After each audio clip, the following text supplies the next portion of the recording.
জাপানে ওরা একটা স্টাডিতে পাইছে যে পোড়া মাংস খেলে কোলন ক্যান্সার বেশি হয়। এই স্মোক টুনা খেয়ে কত জাপানিজের কোলন ক্যান্সার হয়েছে বা পাকস্থলী ক্যান্সার হয়েছে তার ঠিক নেই।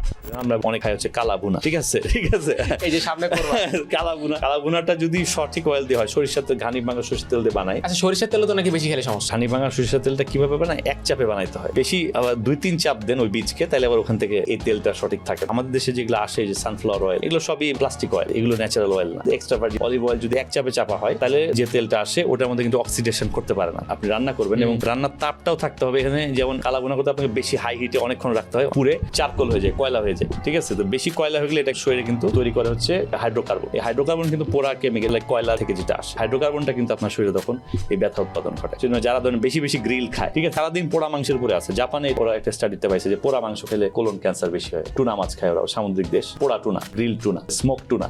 এই স্মোক টুনা খেয়ে কত জাপানিজের কোলন ক্যান্সার হয়েছে বা পাকস্থলী ক্যান্সার হয়েছে তার ঠিক নেই। মাংসটা কিন্তু একটা প্রোটিন, প্রোটিনটার একটা ধর্ম হচ্ছে প্রোটিন অতি উচ্চ তাপে রান্না করলে এটা নষ্ট হয়ে যাবে। এটা প্রোটিনের একটা ধর্ম, যে কোনো ডিমের প্রোটিন বলে যাই প্রোটিন, এটা হলো অতি উচ্চ তাপে পুরাইলে নষ্ট হয়ে যায়, এটা ডিন্যাচারেশন বলে। এখন ধরেন যে ওটা যদি আপনি বেশি পুরাইতে থাকেন, তো ওটার একটা প্রোটিন থাকে না, সো ওটা যা হয় ওটাকে বলে হচ্ছে হাইড্রোকার্বন। সো এই হাইড্রোকার্বনটা আপনার শরীরে আইসা তখন আপনার শরীরকে টক্সিক করে, বিষক্রিয়া ঘটায়, ব্যথা উৎপাদন করে, অস্থি সন্ধির ক্ষয় করে দেয়, ঠিক আছে? এবং আলট্রা প্রসেস ফুড গ্লুকোজও তাই।